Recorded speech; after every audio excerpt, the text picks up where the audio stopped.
ಶಿವಾಜಿ ಮಗನ ಜೀವನ ಚರಿತ್ರೆ ಒಂದು ನೋಡಿ ಒಂದ್ಸಲ. ಏನ್ರಿ ಅವನ ಜೀವನ?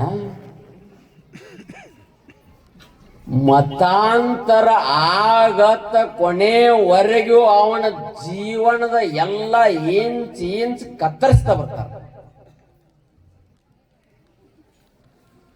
ಇಂಚ್ ಕತ್ತರಿಸ್ತಾರ, ಉಗುರು ಕೇಳ್ತಾರ, ಬಟ್ ಕತ್ತರಿಸ್ತಾರ, ನಾಲ್ಗೆ ಕತ್ತರಿಸ್ತಾರ, ಇಸ್ಲಾಮಿಕರನ್ನ ಆಗತ್ತಿರ್ತಾರ. ಜೀವನ ಅವನು ಇರೋ ತಕ, ಶರೀರದಲ್ಲಿ ರಕ್ತ ಇರೋ ತಕ ಹೇಳ ಮದ ಲಪಂಗ ನನ್ನ ಮಗಗ ಈ ಶರೀರವನ್ನು ಕತ್ತರಿಸರು ಇಸ್ಲಾಮಿಕರನ್ನ ಆಗೋದಿಲ್ಲ, ಹಿಂದೂ ಧರ್ಮದಲ್ಲೇನ ಸಾಹಿತ್ಯನತನ ಪುಣ್ಯ.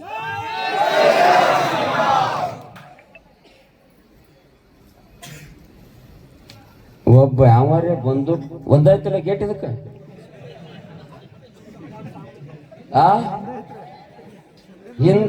ಹಿಂದಿದ್ದ ಪಚ್ಚಿರ್ ನಿಂದ್ರು ಯಾಕೆ ಹೇಳತ್ರ ಯಾವಾರೇ ಬಂದ ನಂದ್ರೂಪಲೆ ಈ ಕಾಡಿ ದಾಸ ಆ ಕಾಡಿ ಓಡ್ತಿರ್ತಾವ, ಈ ಕಾಡ್ದಾಗ ಆ ಕಾಡಿ ಓಡ್ತಿರ್ತಾವ.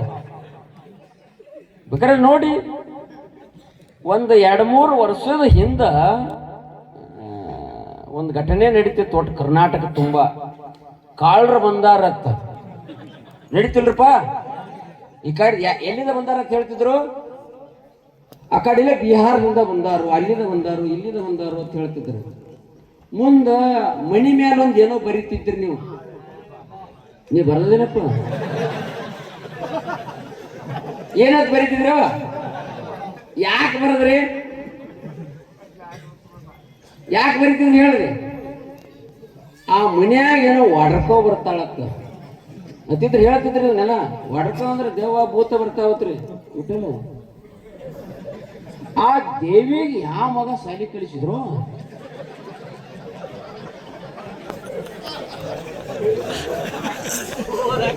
ಆಗ ಬಂದು ಓದ್ತತ್ರಿ, ನಾಳೆ ಬಾಕ್ ಓದಿ ಹೋಗತ್ರಿ. ಅಲ್ಲ ನಾನು ಈ ದೇವಿಗೆ ಅವ್ನು ಶಾಲೆ ಕಲಿಸಿದ, ನಮಗೂ ನಾವು ಶಾಲೆ ಕಲಿಸೋರು ಸಿಗುವಾರಯ್ಯಾರು, ಅದಕ್ಕೆ ಅವ್ನು ಕಲಿಸ ಅವ್ನು ಹುಡ್ಕಾಡಕೈತೆ ಅನ್ನೋ ಸಿಗವಲ್ಲಾಗ್ಯಾನ.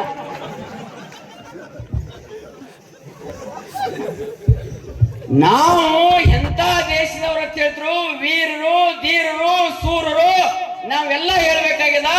ಇವತ್ತ ಸಂಗೊಳ್ಳಿ ರಾಯಣ್ಣ ವಂಶಸ್ಥರು, ಚೆನ್ನಮ್ಮನ ವಂಶಸ್ಥರು, ಝಾನ್ಸಿ ರಾಣಿ ಲಕ್ಷ್ಮೀಬಾಯಿ ವಂಶಸ್ಥರು ಅಂತ ಹೇಳ್ಬೇಕಾಗ್ಯದ. ನಾಳೆ ಬಾತ್ ವಂಶಸ್ಥರು ಅಂದ್ರೆ ಹೆಂಗ? ಎಷ್ಟು ವಿಚಿತ್ರ ಅದ. ನಾಳೆದು ನಗಕ್ಕೆ ತಡ್ರಲೇ, ಹಿಂಗ್ಯಾಕೆ ಗಡಬಡ ಮಾಡತ್ತೀರಿ ನೀವು? ನಮ್ಮ ಹಬ್ಬ ಹರಿದಿನಗಳು ಎಷ್ಟು ಚಂದದಾವ, ಎಷ್ಟು ಸಂಸ್ಕೃತಿ ಅದಾವ.